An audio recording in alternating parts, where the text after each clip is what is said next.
What happens when one of Hollywood's most physically imposing men sits across from a late-night host who decides tonight is the night he stops playing it safe? What happens when the questions get so personal, so pointed, so far past the invisible line that everyone in that studio can feel the temperature of the room shift? And the man being asked those questions has spent his entire life refusing to back down from anything or anyone. That is exactly what we are about to get into.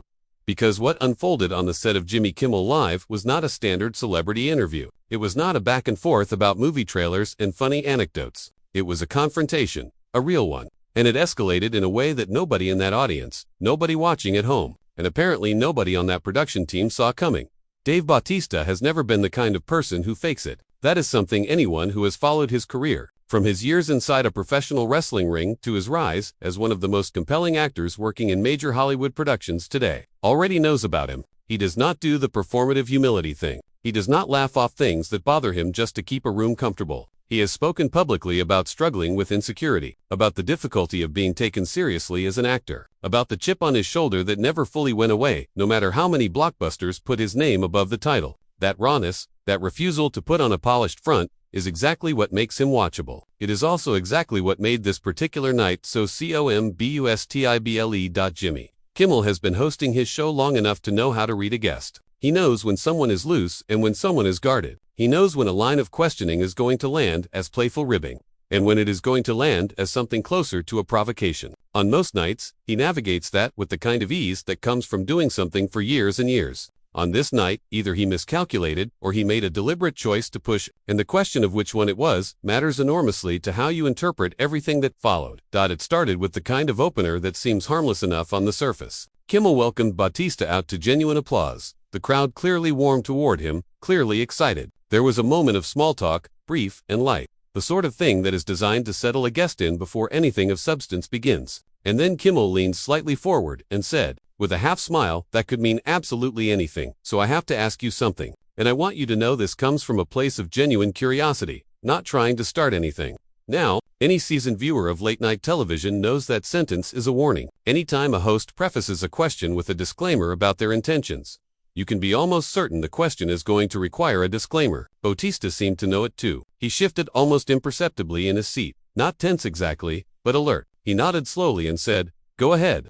Kimmel smiled and said, "There has been a lot of talk, and I am talking about publicly available interviews, things you have said yourself, about how you feel like Hollywood never fully respected you, that the acting world sorta kept you at arm's length. And I guess what I want to ask is, do you think some of that is on you? Like, do you think the way you carried yourself, the image, the wrestling background, do you think you made it harder for people to see you as a serious actor?" The studio got noticeably quieter, not silent, because the audience was still there and people were still breathing and the lights were still humming. But the quality of the noise changed. It became more careful. Bautista looked at Kimmel for a moment before answering, and it was not the look of someone gathering their thoughts. It was the look of someone deciding something. "That is an interesting way to frame it," Bautista said. His voice was measured, but the measure was deliberate. The way someone speaks when they are making a conscious choice not to let what they are actually feeling come out all at once. Because what I hear in that question is, did I make it harder for them to see past their own bias? And the answer to that is no. I do not think I owe anyone an apology for where I came from. Kimmel nodded, still smiling, still in that register that could be read as friendly or could be read as something sharper. "I am not saying you owe anyone an apology," he said. "I am just asking if you think the perception was partly self-created. You were very vocal, very public, about grievances. And sometimes, when you are that vocal, it can work against you." "Vocal about grievances," Bautista repeated, and this time the repetition had a weight to it. The kind of weight that told you he was not simply parroting the phrase back for clarity, but holding it up in the light to examine it. "You mean speaking honestly about my own experience, about the fact that I walked into audition rooms and could see on people's faces before I opened my mouth that they had already decided what I was." "You are calling that a grievance." "I am calling it a narrative," Kimmel said, and that word, narrative, seemed to be the one that landed differently than the others. And narratives can take on a life of their own, and sometimes they end up defining how people see you before they even get a chance to make their own judgment. The audience was very still now, not uncomfortable exactly, but present in a way that audiences sometimes are not. When interviews are going smoothly and everyone is comfortable and nothing is actually being said. This was something being said, and they knew it, and they were listening the way people listen when they are not sure which direction something is heading. Bautista leaned forward. Not aggressively, but in the way someone does when they have decided that the physical distance between them and the person they are talking to has become inconvenient. So let me understand what you are saying, he said. You are telling me that by talking about the way I was treated, I contributed to the problem. That if I had just kept quiet, kept my head down, not said anything about the way the industry saw people who came from where I came from, I would have had an easier time. Is that right? Because that sounds less like curiosity and more like a perspective. Kimmel's smile did not disappear, but it changed in a subtle way, became slightly less assured. I am not telling you anything, he said. I am asking. There is a difference. There is, Bautista said, but the question itself carries an assumption. And the assumption is that the problem was how I responded to the treatment, not the treatment itself. The audience reacted to that. Not with applause, exactly, more with a sound that indicated recognition. The kind of sound a crowd makes when something has been said that they feel but have not heard articulated. Kimmel held up a hand, not dismissively, but as if trying to slow the momentum of the exchange before it moved faster than he wanted. Fair point, he said. Fair point. I take that, but let me push a little further, because I think there is something interesting here. And here he paused. And the pause itself was part of the move, deliberate and calibrated. You have been very open about some dark periods in your life, personal struggles, things that happened to you, things you did. And what I wonder is whether the anger, and I say that with respect, because I think it is a legitimate anger, whether that anger sometimes gets in the way of people connecting with you the way they might otherwise. The silence that followed that question was of a different quality entirely. It was not the engaged silence of an audience tracking an interesting exchange. It was the held-breath silence of a room that suddenly sensed it had entered genuinely uncertain territory. Bautista did not answer immediately. He sat with the question for several seconds, and in those seconds, something in his expression went through a shift that was visible from the audience, from the cameras, from everywhere in that room. When he spoke, his voice had dropped slightly, not in volume, but in register. It had become quieter and somehow more serious for being quieter. Now we are somewhere different, he said. You started with my career. Now you are in my personal life.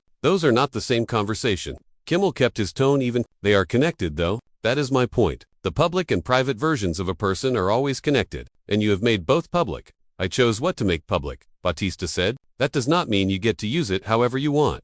I am not using anything, Kimmel said. I am asking. You keep saying that, Bautista said, and something in the way he said it made the studio go very, very quiet. You keep saying you are just asking, but the way you are asking is not neutral. You are not curious. You are building something, and I want to know what it is you are trying to build. The audience did not make a sound. Kimmel looked at Bautista. Bautista looked at Kimmel, and somewhere in that exchange, in that particular moment, the interview stopped being an interview. The question was still hanging in the air. What are you trying to build? Nobody in that studio laughed. Nobody shifted to fill the silence with something lighter. Kimmel sat with it for a moment, and when he answered, his tone had adjusted, become more careful. The way a person recalibrates when they realize the ground beneath them is less stable than they thought.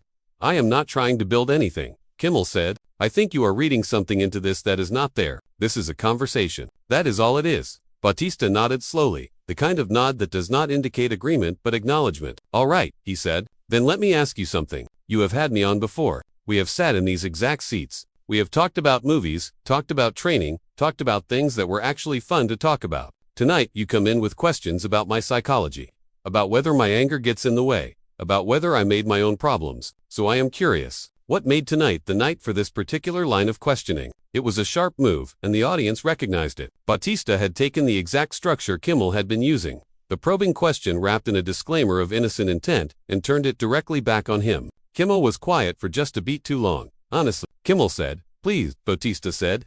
You have a project coming out. There has been a lot of press around it, and some of that press has included you saying some pretty strong things about some people in the industry. Things that are going to follow you. And I think part of me wanted to give you a space to think through whether that is really the hill you want to die on, whether it serves you. The room shifted, because that answer was at least honest. Kimmel had essentially admitted that the questioning was not purely journalistic. It had a purpose. He had come in with an agenda.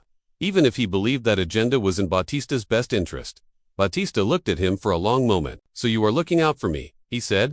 I am raising a question, Kimmel said. That is different from telling you what to do. It is different, Bautista agreed, but it is also a way of signaling that you think I am making a mistake, that I need to be redirected, and I want to be clear with you, Jimmy. I appreciate the intent, if that is genuinely what this is, but I do not need to be redirected. I said what I said because I meant it, and I am not going to sit here and walk it back because it makes some people in this industry uncomfortable. Which people? Kimmel asked, and there it was, the question underneath all the other questions. The one that had been sitting at the center of the entire exchange from the moment Kimmel opened with his disclaimer. Bautista seemed to have been waiting for it. You want names, Bautista said. I want context, Kimmel said, because right now, it sounds like a broad indictment of an entire industry, and I think that is easier to say than it is to defend when you get specific.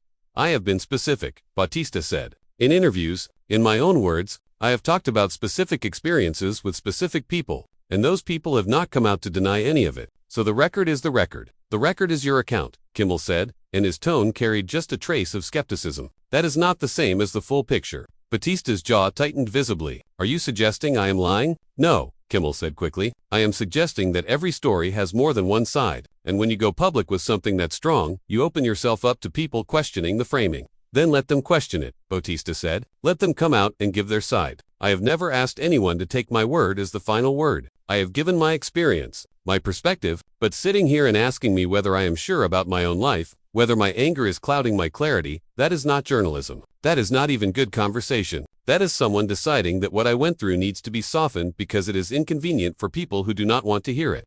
The applause started before he finished the sentence. Real, sustained, and it clearly caught Kimmel off guard because he waited for it to die down with the expression of someone recalibrating.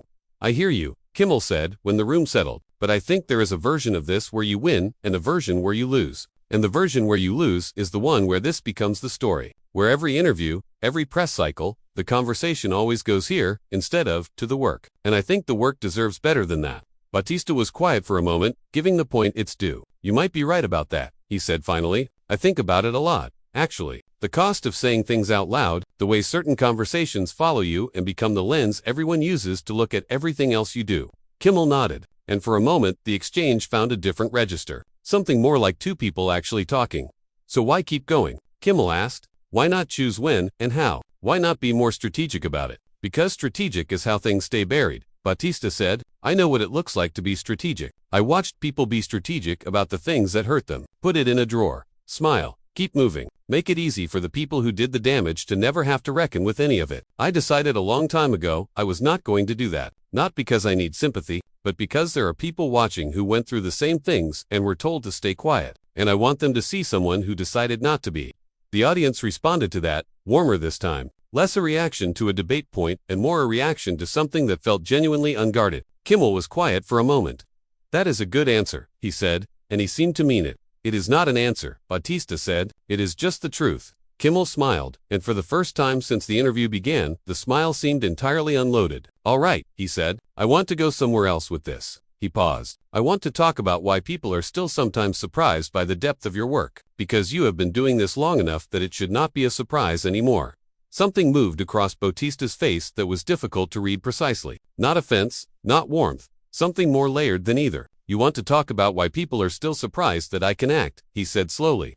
I want to talk about the gap between what you have built and how it is still being perceived, Kimmel said. Because I think you know those two things are not in alignment. I know it very well, Bautista said. The question is why you think this is a productive thing to explore on a late-night set, because I think you have more to say about it than you usually do in interviews like this. Bautista looked at him carefully. You are doing it again, he said. Kimmel tilted his head. Doing what? Framing it like a gift, Bautista said, like you are giving me a space to say something. But the frame is already loaded. The surprise that I can act. The gap in perception. You are not asking about my work. You are asking me to perform gratitude for being taken seriously. And I am not going to do that. The room went quiet. Not the breathless quiet of people waiting to see what came next, but the quiet of people who had just heard something unexpected and did not know what to do with it. Kimmel's professional composure finally, visibly, shifted. He leaned back slightly, looked at the audience for just a moment, then back at Bautista. I think, he said carefully, that we might be at the point in this conversation where one of us needs to decide whether this is still an interview or whether it is something else entirely. Bautista did not blink. What else would it be? Kimmel took a breath, and what he said next was the thing that changed everything. Kimmel took a breath, looked directly at Bautista, and said, I think you are one of the most defensive people I have ever had on this show. It landed like a stone dropped into still water. The ripples went out immediately. A few people in the audience made a sound that was somewhere between a gasp and a nervous laugh. The kind of involuntary noise people make when something crosses a line they did not even know was there until it got crossed. Kimmel had not said it with malice. Exactly. His tone was flat, almost clinical, like someone reading a diagnosis, which in some ways made it worse. Bautista did not react immediately. He sat with it, and the sitting with it was its own kind of response. because it communicated very clearly that he was not going to give Kimmel the explosive reaction that a comment like that might have been designed to provoke. When he finally spoke, his voice was quieter than it had been at any point in the conversation. Defensive, he said. Every question I have asked tonight, Kimmel said, pressing forward now, committed to the path he had chosen. You have turned into an accusation. You have decided that my curiosity is an attack, that my perspective is a conspiracy, and I think that says something. I am not saying it to be cruel. I am saying it because I think it is true, and I think you deserve honesty more than you deserve comfort. You think I deserve honesty, Bautista said, and the repetition was slower this time, more deliberate. Coming from the man who spent the first 20 minutes of this conversation pretending he was just asking questions out of innocent curiosity. When you just told me yourself you came in here with a specific agenda. Now you want to talk to me about honesty. The audience reacted to that. Kimmel did not flinch, but he paused. That is fair, he said. I could have been more upfront about where I was coming from. I will give you that. I do not need you to give me that, Bautista said. I already took it. There was a beat of silence, and then Kimmel said something that nobody in that room seemed to expect, least of all, Bautista. Do you actually enjoy any of this? He asked the interviews. The press. Sitting in chairs like this one, and talking to people like me, because watching you tonight, I genuinely cannot tell. It was such a departure from everything that had come before it that Bautista actually paused in a different way than he had been pausing all night. This pause was not strategic. It was genuine, like the question had found a gap in the armor that none of the previous questions had managed to locate. Sometimes, Bautista said, after a moment, when it is real, when someone actually wants to know something rather than confirm something they already think they know, and tonight is not that. Kimmel said, tonight started as something else. Bautista said carefully, what did it start as? Bautista looked at him steadily. It started as an attempt to manage me, to sit me down and walk me back from things I have said publicly, using the platform and the cameras and the audience as leverage, because it is harder to hold your ground when you are a guest and the other person controls the room. I have been in enough of these chairs to recognize it. Kimmel was quiet for a moment. Around them, the studio was absolutely still. And if that were true, Kimmel said eventually, what would you want me to say right now? I would want you to admit it, Bautista said simply. Not for me, I already know it, but because there are people watching this who have been managed the same way, in smaller rooms without cameras, and they were told it was for their own good, and I think it matters for them to hear someone say out loud that it is not. Something in Kimmel's expression shifted in a way that was hard to categorize. It was not guilt exactly, and it was not defiance. It was something more complicated. The look of a person who had come into a situation with one map and was now realizing the terrain did not match it. He opened his mouth, closed it, and then said, I think you are a much harder person to have a conversation with than your public image suggests. My public image was built by other people, Bautista said. The conversation you are having right now is with me. I know, Kimmel said, and then, after a pause that felt genuinely unscripted, I am not sure I was ready for that. For just a moment, something loosened in Bautista's expression. Not a smile, but the precursor to one. A slight easing around the eyes that suggested that if the circumstances had been even slightly different, this might have been a different kind of conversation entirely. But the moment passed, and what replaced it was something more resolved. I want to say something, Bautista said, and I want to say it clearly, so there is no confusion about what I mean. Kimmel nodded. I do not have a problem with you, Bautista said. I want to be clear about that. I think you are good at what you do. I think you are smart. I think some of what you said tonight was even coming from a genuine place. Even if the execution was something I could not let slide. But I am not going to sit in this chair and let a conversation be shaped around the idea that my experiences need to be validated by the room before they count. I have done that. For a long time I did that, and I am not doing it anymore. Not here. Not anywhere. He paused, and when he continued his voice had a finality to it that was quiet but unmistakable. So I think I am going to leave it there. Kimmel looked at him. You are leaving? I think we have said what there is to say, Bautista said. Anything else is just going to be the two of us repeating ourselves, and I do not think either of us wants that. He was already shifting forward in his seat, the body language of someone who has made a decision and is in the process of acting on it. The audience had gone completely silent, not with hostility, but with the particular attentiveness of people witnessing something they know they will be talking about later. Kimmel sat very still, and for a few seconds he seemed to be genuinely deciding whether to try to stop it, whether there was a version of this where the interview continued, whether there was anything left to say that would change the trajectory of what was happening. He did not find one, or if he did, he chose not to use it. All right, Kimmel said finally, and his voice was measured and genuine and stripped of almost everything professional. Just 2 words, and in those 2 words, something that sounded very close to respect. Bautista stood. He acknowledged the audience with a slight nod, unhurried, no performance in it. No anger on the surface, just a man who had said what he needed to say and was done. He walked off that set in the same way he had walked into every difficult moment his entire life, without looking back, without softening it, without giving anyone the satisfaction of uncertainty, and the audience, after a moment of collective stillness, began to applaud, not out of politeness, not because the credits were rolling and that was what you did, but because they had watched something real happen in a place that was not usually built for real things, and they did not quite know what else to do with it. Kimmel sat alone at his desk for a moment, looking at the empty chair across from him. Whatever he was thinking, he kept it off his face. He looked at the camera once, briefly, and then looked away. That was how it ended. Not with a confrontation in the traditional sense, no raised voices, no broken furniture, no moment where things became theatrical and therefore easier to dismiss. It ended with a man deciding, very calmly and very clearly, that he had reached the limit of what he was willing to participate in, and then acting on that decision with the kind of conviction that made it impossible to look away. That is what respect for yourself actually looks like. When it is not performed for an audience, when it costs something, when the cameras are rolling and the room is full, and the easier thing, by far, would have been to smooth it over, laugh it off, give them the version of you that makes everyone comfortable and sends you home with no complications. Dave Bautista did not do that. He has never done that, and whether you agree with every word he said or not, whether you think Kimmel had a point or crossed a line or both at the same time, you cannot watch what happened in that studio and walk away without feeling like you saw something that was entirely, uncomplicatedly true. Now we want to hear from you. Drop a comment below and tell us, was Bautista right to walk, or did Kimmel have a point that got lost in the delivery? And if you are not subscribed yet, now is the time, because this is exactly the kind of story we break down on this channel, and you do not want to be the last one to the conversation.